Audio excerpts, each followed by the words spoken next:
I used to work as a delivery driver for a furniture rental store in Helena, Montana. It wasn't a glamorous job, but it paid well, and I liked the quiet drives through town and into the far hills where the houses were spread miles apart. This story happened in the early fall of 2018. The weather was changing, and the days were getting shorter. I remember that because the sun was setting when I saw him for the first time. I was driving back from a drop-off near Grizzly Gulch, taking one of the older side roads that looped back toward the main highway. The road was empty, and there weren't any houses nearby. It was the kind of place you don't expect to see anyone. But then I noticed something in the ditch, a man standing perfectly still, waist deep in tall grass. He wasn't facing the road. He was looking toward the trees. I slowed down just a little and squinted. He wasn't moving, not waving, not walking, just standing. I didn't stop.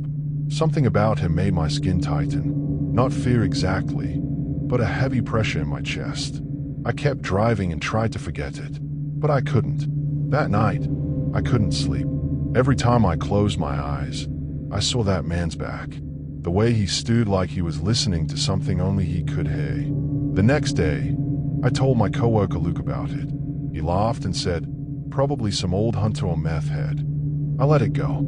A week later, I had another delivery near the same area. This time a few miles closer to town, but still along that same road. As I drove past the spot, I slowed down and looked toward the ditch. He was there. Same man, same position, still waist deep in grass, still facing the woods. This time I stopped. I rolled down the window and shouted, "Hey, you okay?" No answer. He didn't even flinch. I didn't get out of the truck.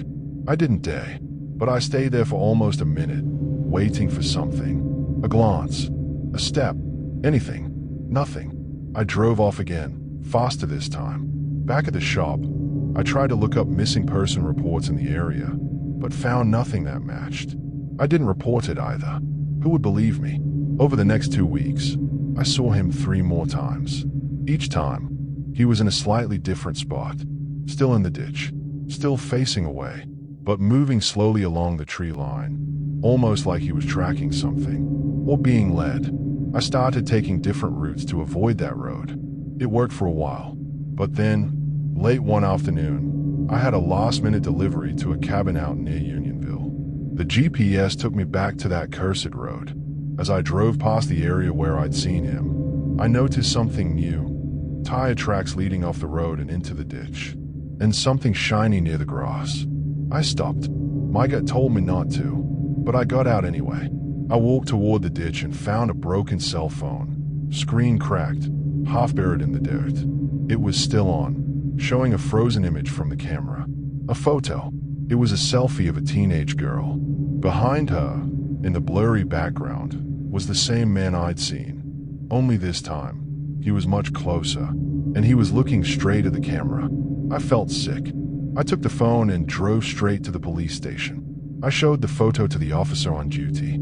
He took it seriously, more than I expected. That girl, he said, matched the description of a missing person named Ashley Carr disappeared 3 weeks ago. Last seen near home on the outskirts of town. They sent a team out to the area I'd described. I was told to wait. 2 days later, they found her car. It had crashed into the trees, hidden by thick brush. Inside, they found her backpack, some clothes, and her journal. But not her. They didn't find the man either. After that, the sightings stopped. I stopped taking jobs that took me anywhere near that road. But the memory stayed. Months passed. It was the middle of winter when the sheriff called me in again. They'd found something else, buried under a collapsed shed near the edge of the woods. A series of shallow graves. 5 of them. One of the bodies was confirmed as Ashley Carr. The others were all female. All reported missing over the past 6 years. No signs of struggle. No signs of trauma. Just bones. And dirt. And silence. They asked me to describe the man again. I told them everything. The way he stood. The clothes he wore. Even the feeling I got from being near him. They asked me to draw him. I can't draw, but I tried. I sketched a tall, thin man with no distinct features. A plain coat, long arms, always facing away. The sheriff looked at it and went pale. He pulled out an old folder from his drawer. Inside was a photo, black and white, dated 1961. Same road, same ditch, a man standing in the same pose. Unmoving, unclear. The photo was taken by a teenager who went missing a week later. They never found her. The sheriff didn't say anything after that, just nodded slowly and told me to go home. I didn't sleep that night. I sat by my window with the curtains open, staring at the empty road in front of my apartment. I didn't know what I was waiting for. Maybe I just wanted to be sure he wasn't coming for me next. But here's the part that still keeps me up. 3 weeks ago, I moved across town into a new place. Quiet neighborhood, near the fairgrounds. No woods, no hills, no ditches. One night, I came home late from a double shift. Parked my car, started walking toward my front door. That's when I saw it. Footprints, leading across the front yard, into the ditch across the street. I walked closer, heart pounding, breath freezing in the night air. The ditch was empty, but the grass where the footprints ended, it was flattened, like someone had been standing there for a long time, watching. I moved into a small house in Burlington, Vermont, in late September. It was old but had charm, creaky hardwood floors, slanted ceilings, and a porch that looked like it belonged in a painting. I got it for cheap, too cheap, but the landlord said it had just been on the market too long and people were hesitant about repairs. I didn't mind. I like quiet places, and this one was perfect. It was just me and my dog, River. He's a rescue, big, gentle, and always glued to my side. That first night, River didn't sleep. He stood near the door to the attic, growling. It was strange because he never growled at anything. People, dogs, nothing. I chalked it up to the new smells. I hadn't gone up to the attic yet. The stairs were steep, and the only way to open it was with a long metal pull string that lowered the ladder. But curiosity always wins. On the third day, I pulled it down. Dust fell like ash from a fireplace as the ladder dropped. I climbed slowly, my flashlight barely cutting through the thick dark. The attic wasn't finished, just with beams and piles of old junk. Boxes, broken lamps, a rocking chair covered with a blanket. Then I saw it. There were lines scratched into the wooden floor. Dozens of them, maybe hundreds. Long claw-like lines in every direction. Some deep, as if something with force had done it. River barked wildly from below. I turned and climbed down, pulling the ladder back up. That night, I heard footsteps above me. Slow, measured, like someone pacing, back and forth. But no one lived upstairs. I thought maybe animals had gotten in. A raccoon maybe. But the sounds weren't frantic or scattered like an animal. They were heavy, deliberate, like a person. I grabbed a broomstick and banged on the ceiling. The footsteps stopped. I stood there, frozen, waiting. Nothing, just silence. But then River barked again, this time facing the corner of the living room. He backed away, hair raised, eyes locked on something I couldn't see. I slept with the lights on that night. The next day, I called a pest control service. A guy named Dennis showed up. He was polite, cracked a few jokes, and went up to check the attic. 5 minutes later, he came down white as chalk. "You've got a lot of scratching up there," he said, avoiding eye contact. But I didn't see any nests or droppings. No signs of animals. "What about the claw marks?" I asked. He paused. "Could be squirrels, but they'd have to be big and angry." He left quickly. That night, I heard something fall. A loud bang from the attic. River ran to the center of the room and barked until his voice gave out. I pulled the ladder down again. My hands were shaking. I climbed slowly, each creak of the step echoing like a gunshot in the silence. Up there, the chair was tipped over. A box had fallen, but that wasn't the worst part. There were new scratches on the floor, fresh ones, and something written in the dust on the wall. 4 words, smudged with what looked like finger marks. "Don't look behind you." I didn't. I just backed down the ladder and shut it. I couldn't breathe. I called my sister in Indianapolis and told her I was coming to visit. I packed a bag and tried to leave that night, but my car wouldn't start. Battery was fine. Lights worked. Engine wouldn't turn over. I went back inside. River wouldn't go. He pulled away from the porch, growling at the door. I had to drag him inside. That night, I didn't hear footsteps. I heard breathing, heavy, labored, just above me. I stayed frozen in bed. I didn't move, not even to blink. And then something even worse happened. The attic ladder creaked. Very slowly, it lowered itself. I couldn't see it from my bedroom, but I heard every inch of it. Wood sliding, metal hinges straining, and then the sound of one step, then another. Something was coming down. River whimpered, curled at my feet, trembling. I grabbed the lamp beside me and held it like a weapon. The steps stopped, then silence, but I knew it was there. I couldn't sleep. I just sat up all night, eyes wide, listening to the house breathe. The next morning, the ladder was back up. I tried to call someone to help, but my phone had no signal. Not just weak, no service. I checked the bars, nothing. Wi-Fi was out too. I drove into town, used the library computer to look up anything about the house. There wasn't much, just a mention that the house had once belonged to a man named Elliot Gray, a recluse who'd gone missing in 1994. No one ever found him, just blood on the attic floor and deep scratches on the beams. They said he had become obsessed with something up there, told neighbors that it was alive, that it didn't want him to leave. I stopped reading. I went back home, but something had changed. There were symbols on the mirror, smudged in condensation, strange circles with lines through them. River refused to go inside the bathroom. That night, I heard whispers. Not loud, but enough to know they were words. She sees now. She opened the door. She's next.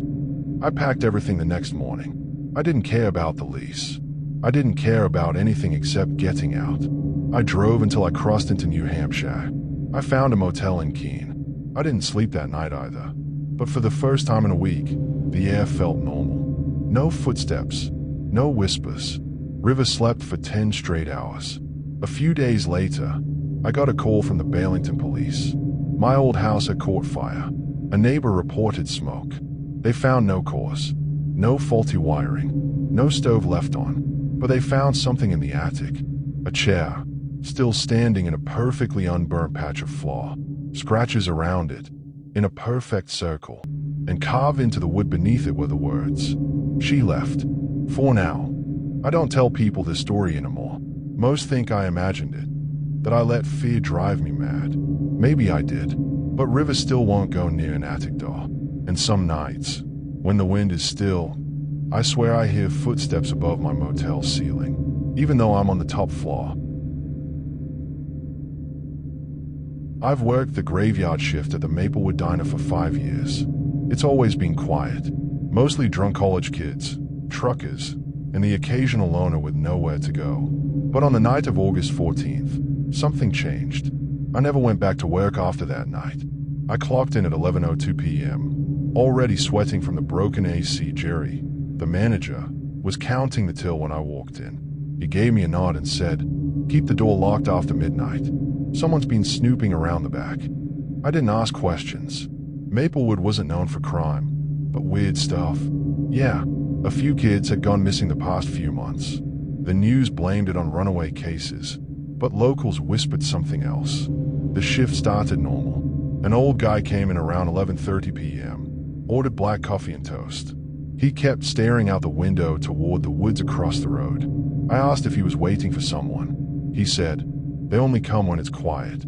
I asked who. He didn't answer. By midnight, the diner was empty, just me and the hum of the fridge. I locked the front door like Jerry said, flipped the close sign, and sat behind the counter, scrolling on my phone. Then the doorbell chimed. I jumped, but the door was locked. No one was outside. I went to check the kitchen exit. Locked. I thought maybe the door sensors were just acting up again. Then came the knock. 3 soft taps on the window. I turned slowly. A girl stood outside, maybe 10 years old. No shoes. Hair soaking wet like she just came from a storm. But it hadn't rained all day. She mouthed something. I couldn't hear. I opened the window slightly. "You okay, sweetheart?" She didn't respond, just stood there, shivering. I unlocked the front door and opened it an inch. "Where are your parents?" She looked past me, into the diner, and whispered, "They are not far. Can I come in?" I hesitated. Something felt off. Then I saw her eyes. Not creepy in a supernatural way, just blank. Hello. Like she didn't know where she was or even who she was. I let her in. She sat in the last booth. I brought her a blanket and some water. She didn't touch either. What's your name? I asked. I don't know, she whispered. Where are you from? I was here before, I think. Before what? Before she could answer, the power cut out. Total darkness. I stood frozen for a few seconds before grabbing my phone for light. I turned toward her booth. She was gone. Blanket still on the seat. Water untouched. I rushed outside. No one on the road. No cars. No sound. Even the cicadas had stopped. That's when I saw the muddy footprints. Tiny, bare feet leading toward the woods. I followed. Stupid. I know. But I thought, maybe she was lost. Maybe I could help. I walked for maybe 5 minutes into the trees before I saw it. A house. Old. Broken windows. Half the roof gone. I swear that house wasn't there last week. The door was wide open. I called out, "Hello." No answer. I stepped inside. The smell hit first. Like wet wood and something else. Rotten. The living room was empty except for one chair, facing the wall. There were toys scattered on the floor. All old. Like from the 1960s. A red tricycle. A wooden yo-yo. A headless teddy bear. Then I saw her, standing at the top of the stairs, still dripping wet. "Come back to the diner," I said, keeping my voice calm. She shook her head. "You'll be safe there," she whispered. "They're already here." I turned around and heard the floorboards behind me creak. Someone else was in the house. I bolted for the door, sprinting through the woods. I tripped and tore my knee on a branch, but I didn't stop until the diner's neon sign came back into view. Inside, the lights were back on, coffee still warm, my phone still charging, but the booth, empty.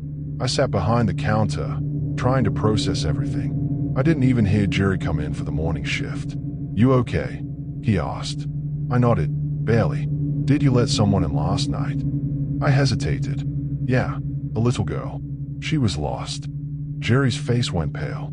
He pointed to a picture on the wall near the kitchen, an old newspaper clipping of a missing kid from 1964. Same girl, same face, same blank stare. She vanished in those woods 50 years ago. Never found. I quit that day. I still dream about her sometimes, standing in that booth, soaking wet, waiting. I never believed in ghosts. Not really. I thought they were stories people told when they couldn't explain something or when they wanted attention. That changed during the 6 months I worked as a night security guard at Pinkerton Park in Franklin, Tennessee. It's a small park, not a forest, not a wilderness trail, just a quiet stretch of trees and walking paths right near the Harpeth River. Families come in the day, joggers in the early morning. But by midnight, it's empty. Or at least, it's supposed to be. My shift started at 10 p.m. and ended at 6 a.m., 5 nights a week. I mostly sat in the small ranger hut by the parking lot, walked the perimeter once or twice, and occasionally chased off teenagers sneaking beers by the trees. It was simple work. The first time I saw her was on a Thursday night, in early March. It was cold, the kind of cold that bites your fingers if you forget your gloves. I was doing my final walkthrough of the North Path, a quiet stretch that runs along the river and loops back near the bridge, when I saw someone up ahead. A woman, walking slowly, barefoot, wearing a light yellow dress that didn't fit the season. At first, I thought she needed help. Maybe lost, maybe on something. So I called out, "Park's closed. You okay?" She didn't stop walking. She kept her head down, arms by her side, and moved like her feet barely touched the ground. I picked up my pace and shouted again. Nothing. When I was about 30 feet from her, she turned left off the path, toward the trees by the riverbank. I followed, but when I reached the spot, she was gone. No footprints, no splash in the water, just silence.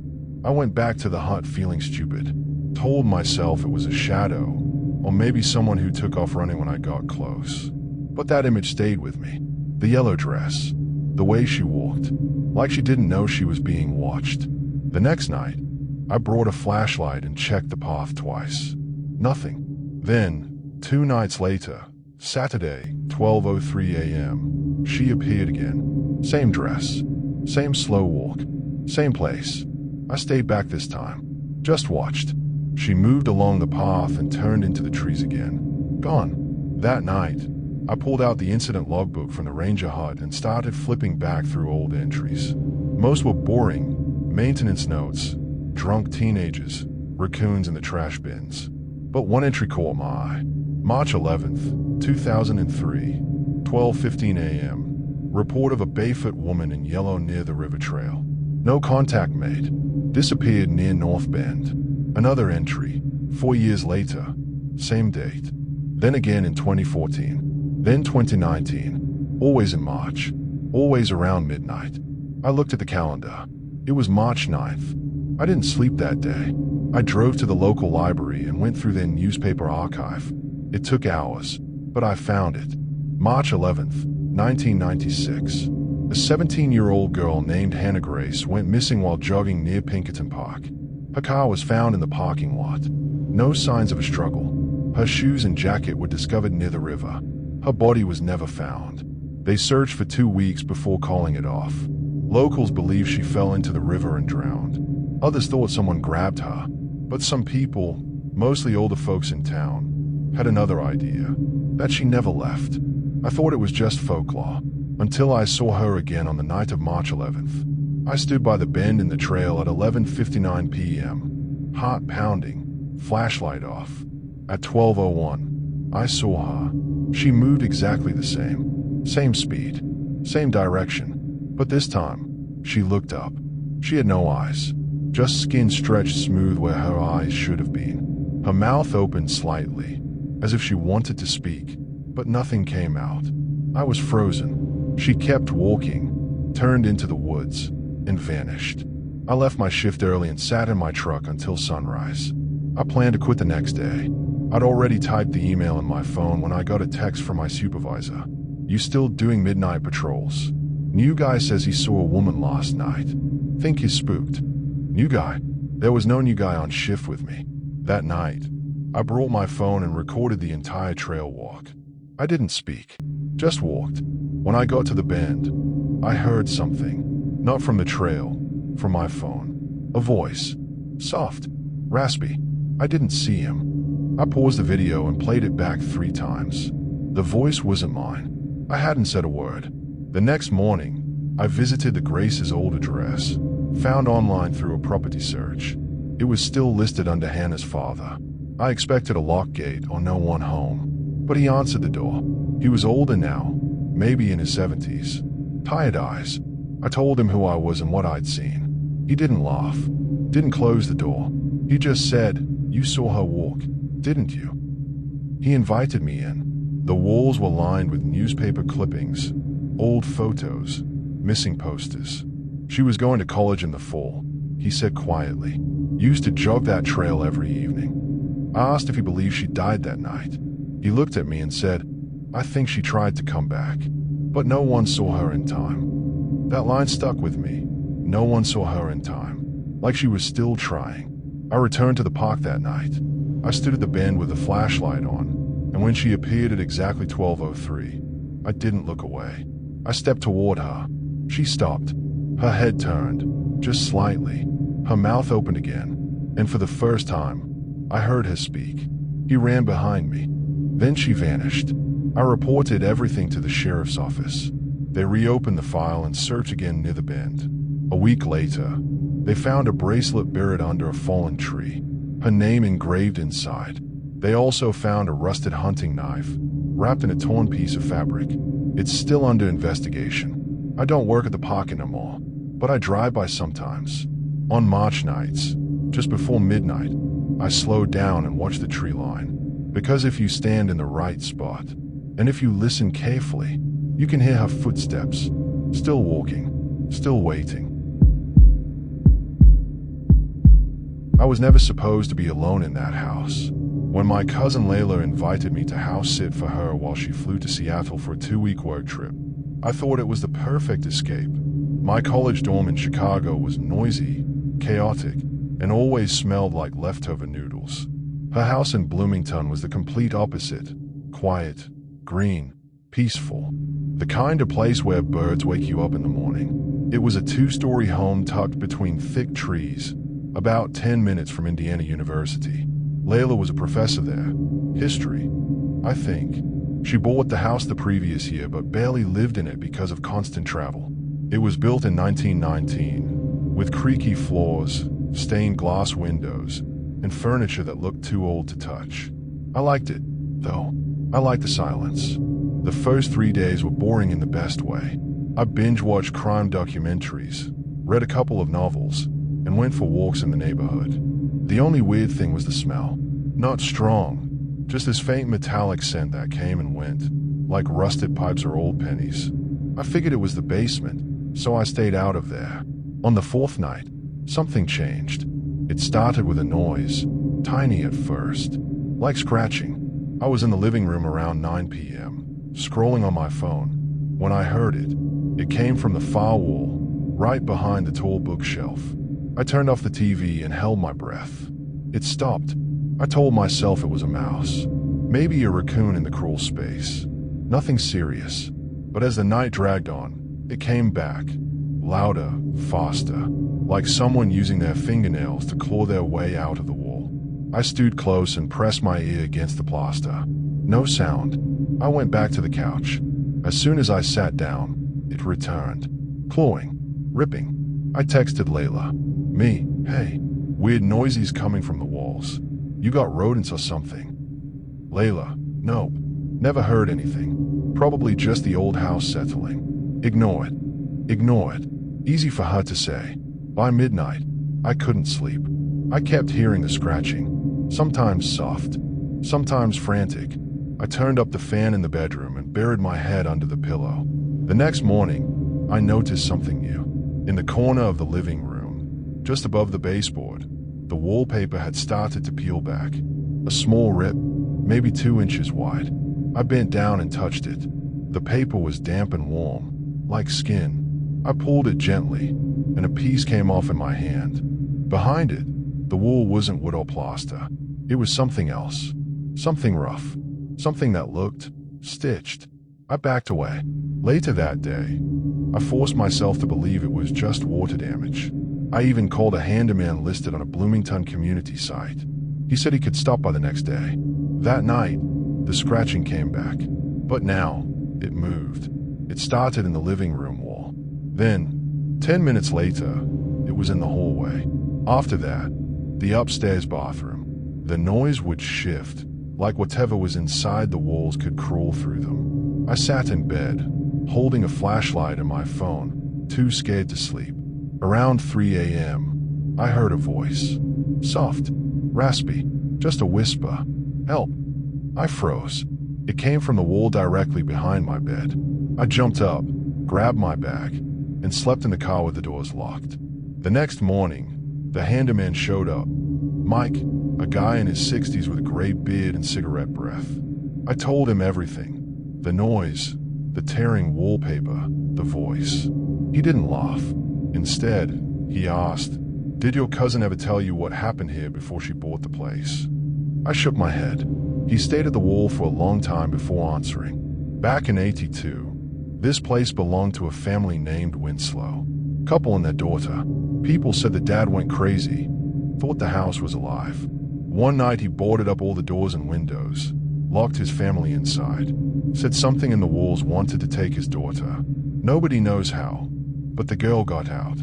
Cops found her wandering along the interstate. When they got here, the parents were gone. Gone. I asked. Not missing. Just not there. House was locked. No signs of struggle. Just gone. Cops knocked the walls down. Nothing. No bodies. No blood.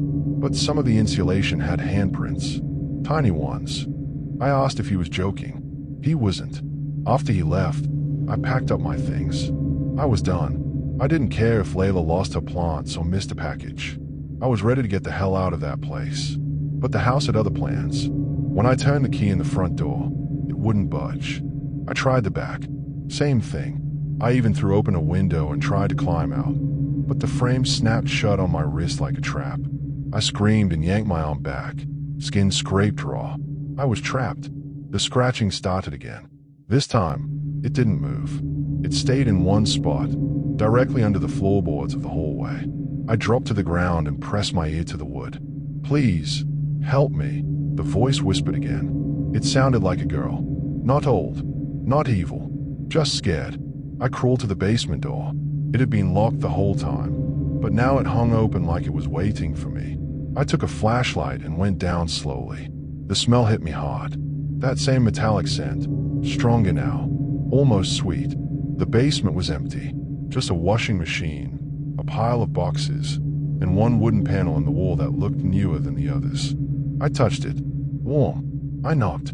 It knocked back. One knock, then two, then silence. I grabbed a crowbar from a nearby toolbox and wedged it into the panel. It came off clean.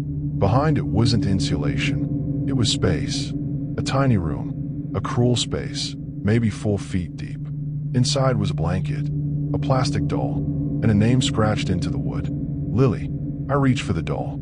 When I touched it, I heard a breath. Not mine. I turned the flashlight to the corner. A face stayed back at me. Not decomposed. Not skeleton. Just still. Like she'd been waiting. Eyes wide open. Lips parted. I screamed and scrambled back, hitting my head on a pipe. The flashlight rolled. Darkness. Something moved in the crawl space. I felt it brushing against my ankle. I kicked and clawed my way up the stairs, slamming the basement door shut behind me. Then silence. I sat on the floor for what felt like hours. Then came the knock. This time, not on the wall, but from inside the closet down the hall. I didn't check. I stayed still, shaking, until the sun came up. At exactly 7:12 a.m., the front door unlocked with a click. I ran out with no shoes on and didn't stop until I hit the gas station 3 blocks away. I never told Layla what happened. I couldn't. She came back from Seattle 2 days later and texted me like nothing was wrong. A month later, she stopped replying to my messages. Her number stopped working. I found out later through a neighbor's Facebook post that someone had called the cops after hearing screams from the house. When they got there, the place was empty. No Layla, no furniture, just the sound of scratching behind the walls.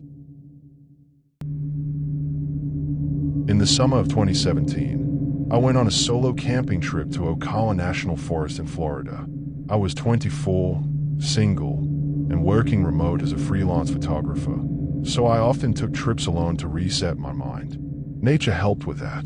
I picked a secluded area far from the main road. My site was called Site 7, tucked between thick pine trees and about a quarter mile from the nearest other campus spot. I liked it that way. I could breathe, think, work on editing photos without distractions. The first 2 days were peaceful.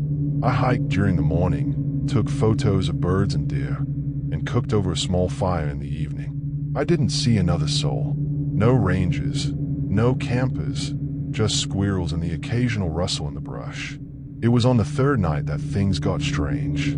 Around 2 a.m., I woke up to a soft tapping on my tent.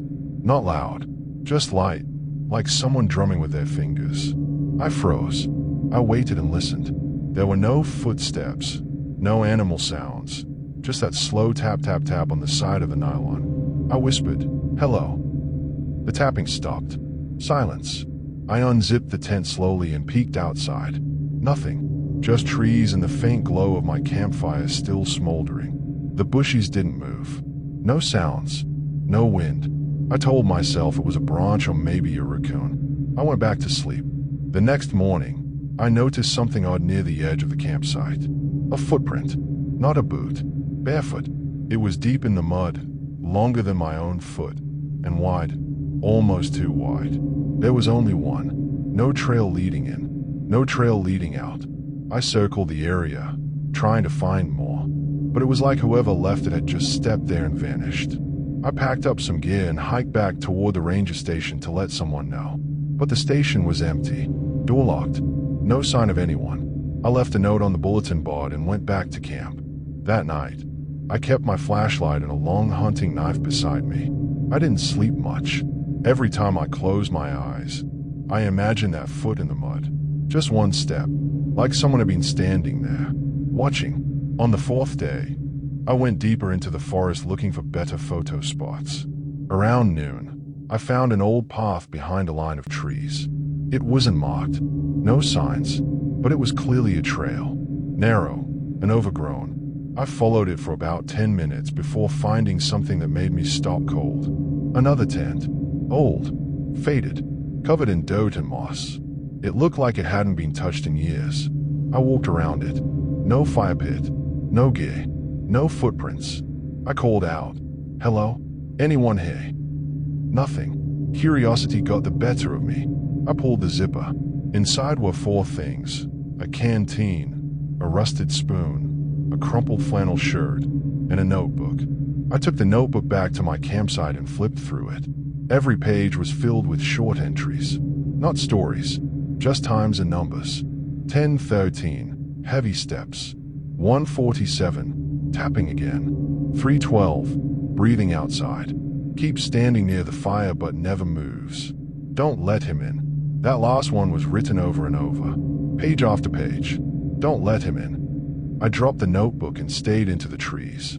That night, the tapping returned, but this time, it was louder, rhythmic, almost like knocking. I didn't speak. I didn't unzip the tent. I just laid there with a knife gripped tight and my ears ringing with fear. Then came the breathing. Close, deep, right outside. Slow inhales, slow exhales. No footsteps, just breathing. I wanted to scream, but I couldn't. I couldn't move. I didn't sleep until dawn. When I finally stepped outside, my camp looked untouched, except for one thing. The notebook. It was sitting by the fire pit. I'd left it inside my bag. It was open to a new page. He saw you. That was it. I had enough. I packed everything into my backpack in under 10 minutes and started hiking back toward the road. I didn't care about the refund. I didn't care that I hadn't finished my project. I just wanted out. But the forest had gotten quiet. No birds, no wind, no bugs, just the sound of my own boots crunching the dry leaves. When I finally made it back to the ranger station, the door was open. I walked in, calling out for help. Inside was empty, except for one desk with a dusty radio and a faded map of the park. I tried the radio. No response. Then I noticed something on the desk. A photo. It was a grainy, black and white image. A campsite, tents, fire, and a man. Tall, barefoot, face turned away from the camera, standing just outside a tent, looking in. In the corner of the photo, written in pen, reported missing, Site 7. I dropped the photo and ran outside. I flagged down a couple driving past in a dusty Jeep. They gave me a ride back to the nearest town. I didn't even go back for my car. I called a tow truck to handle it. The police weren't much help. They logged the incident but didn't follow up. Told me it was probably squatters or local pranksters. I know what I saw. He never showed his face. Not once. But I knew he was there. Watching. Waiting. I don't camp anymore. And sometimes, late at night, I hear tapping on my apartment window. I live on the 3rd floor. I don't look. I don't let him in. I never liked working night shifts, but I needed the extra pay. The city felt different after midnight. Quieter, heavier. I worked as a janitor at the Keystone State Archives in Harrisburg. It was an old building filled with dusty papers, creaking doors, and a silence that felt alive. The first time I noticed the sound was on a Tuesday. I was mopping the lower hallway near the records vault when I heard soft humming. It sounded like a child's lullaby, slow and out of tune. I turned off the mop machine and stood still. The sound stopped. I brushed it off, probably the old pipes or air vents. But it came back the next night. Same hallway, same eerie tune. This time, it was a bit louder. I walked toward the vault door, which was always locked and less accessed by a supervisor. The humming stopped again before I reached it. I radioed the security guard upstairs. "Stan, anyone else in the building?" "Nope," he said. "Just you and me." Thought I heard something downstairs. He chuckled. "You always do. That building's ancient." I wanted to believe him. I really did. On Thursday, things changed. I brought in my earbuds to drown out the strange noises.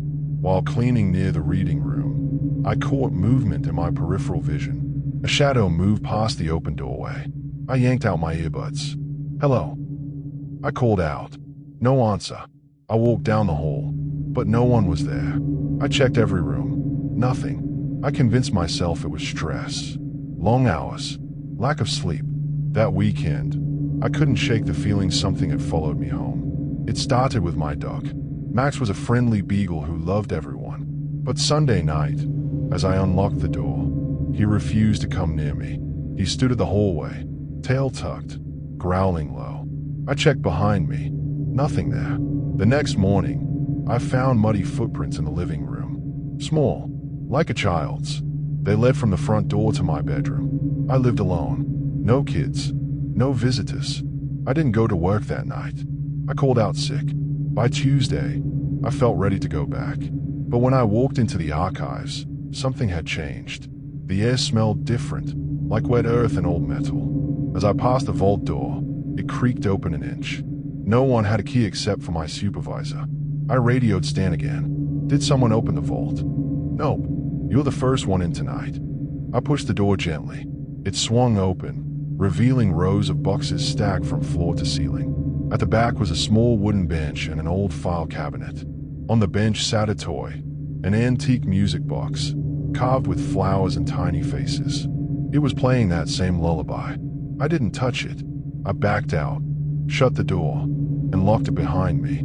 I even wedged a chair under the handle. I didn't tell anyone. That night, I slept with the lights on. Max wouldn't enter the bedroom anymore.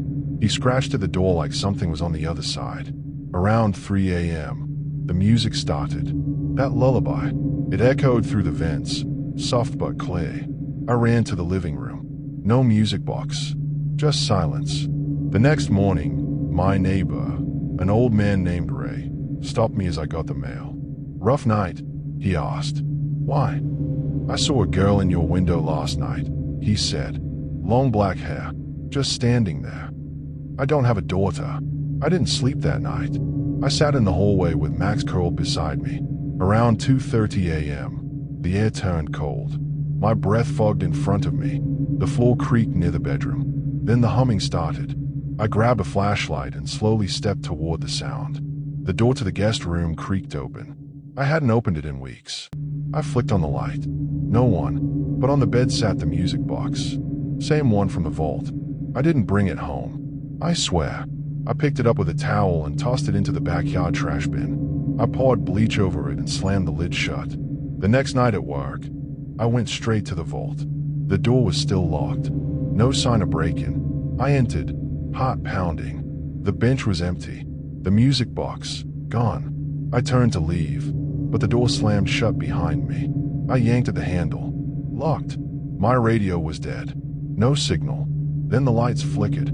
I backed against the file cabinet, heart racing. The humming started again, right behind me.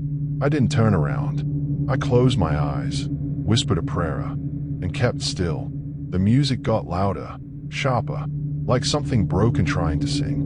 When the lights came back on, I was alone. The door creaked open. I ran out, quit the job that night, and never returned. Weeks passed. I moved out of the house and stayed with my cousin in Pittsburgh. I thought it was over. Then last week, I got a package in the mail. No return address. Inside was the music box, and a note in a child's handwriting. It said, "You took it. Now you keep it. Max won't stop barking at it." I threw it in the river, burned it, buried it. Each time, it comes back. Now the humming never stops. I sleep in the bathtub with the lights on. Every night, I hear footsteps in the hall. And every morning, the music box is sitting by my bed. If you're reading this and thinking I'm crazy, that's fine. But if you ever hear that lullaby, don't follow it. Don't look for it. And for God's sake, never bring it home. I used to work at a small seafood restaurant in Old Lyme, Connecticut. It wasn't much, just a seaside shack that sold clam chowder and fish tacos to tourists in the summer. I was 17 when I got the job. I washed dishes, took out trash, helped with prep, the usual stuff. The owner, Mr. Kendrick, was a quiet old man who barely spoke. but he always paid on time and let me take home leftovers. I thought it was the easiest job I'd ever have. I was wrong. There was a walk-in freezer in the back of the kitchen. It was huge, big enough to hold whole sides of salmon and crates of frozen shrimp. But there was one section of the freezer that was always locked. A small room, maybe the size of a closet, inside the main freezer. Heavy steel door, big chain, padlocked. It had rust around the hinges like it hadn't been opened in years. I asked one of the line cooks about it once, an older woman named Diane who'd been there for a decade. She looked at me like I'd asked something personal. "Don't mess with it," she said. "Just don't." She didn't smile when she said it. She didn't even blink. So, I didn't ask again, but I always noticed it. Every time I grab a box of calamari or a frozen tub of coleslaw, that steel door stayed back at me. Sometimes I thought I could hear something behind it. A slow, low knocking. Not always, just every now and then. One night, I stayed late to help with the weekly deep clean. Everyone else left around 11 p.m. Kendrick tossed me the keys and told me to lock up when I was done. Said he trusted me. I finished scrubbing the floors, bleaching the counters, wiping down the fryer. But as I passed by the freezer, something made me stop. I swear, I heard it again. A knock. Faint. Slow. Like someone tapping from the inside. I opened the main freezer, shivering as the cold hit me. Inside, the light buzzed weakly. Everything was where it should be. Nothing looked strange. But then, from the far corner, I heard it again. 3 soft knocks on that small, locked door. I stood frozen. My breath was fog in the cold air. "Hello," I said, stupidly. Silence. I walked over to the little room. The padlock was there, chain wrapped tight. But on the door's surface, I saw it. 4 fingerprints in the frost. Human. Fresh. Right next to the handle. I didn't know what came over me. Curiosity? Arrogance? Something told me I had to see what was inside. I went back to the office and found the key ring Kendrick gave me. One of the keys was brass, with scratches on the edges. It matched the lock. My hands were shaking as I undid the padlock. It clunked open, heavier than I expected. I slowly unwound the chain, then grabbed the handle. The door creaked open. Inside, there was nothing at first, just darkness. I flicked on the small freezer light. It clicked, humming faintly. The room was empty, except for a single metal table in the center. On top of it was a black trash bag, tied at the top, the kind we use for kitchen waste. But it wasn't full of trash. I stepped closer, suddenly aware of the cold biting through my sleeves. The bag moved. Not much, just a slight twitch, like something shifting inside. I backed away. That's when I noticed the walls. All around the inside of the little freezer room were deep scratches, long grooves carved into the metal. Some looked like claw marks. Others looked like fingernails, bloody, frozen trails of something trying to claw its way out. Then I heard the sound again, but this time it wasn't a knock. It was a whisper, low, raspy, almost impossible to hear over the freezer's hum. But I swear I made out the words. "Don't leave." I bolted. I slammed the steel door shut and wrapped the chain back around it as fast as I could. My fingers were numb, but I got the lock back in place. I stumbled out of the freezer, nearly slipping on the wet floor, and ran straight to the office. I left the keys on the desk and never looked back. The next morning, I got a text from Kendrick. All it said was, "You opened it." I didn't reply. I didn't go back to work.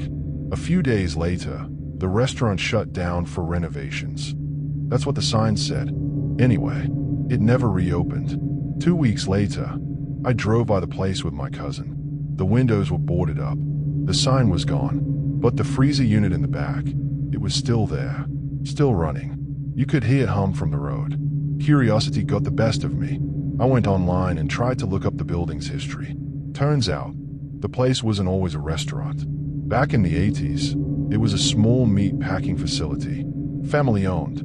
They shut it down after work had disappeared inside the freezer and was never found. The police blamed a faulty vent or a freak accident, but the family who owned it, they vanished right after. No one knows where they went. Now, I try not to think about it too much. I've moved on, got a job at a bookstore in Middletown. Quiet life. But sometimes, when I'm taking out the trash late at night, I hear it again. That slow knock. Not on a door, not on a wall, just nearby. I freeze.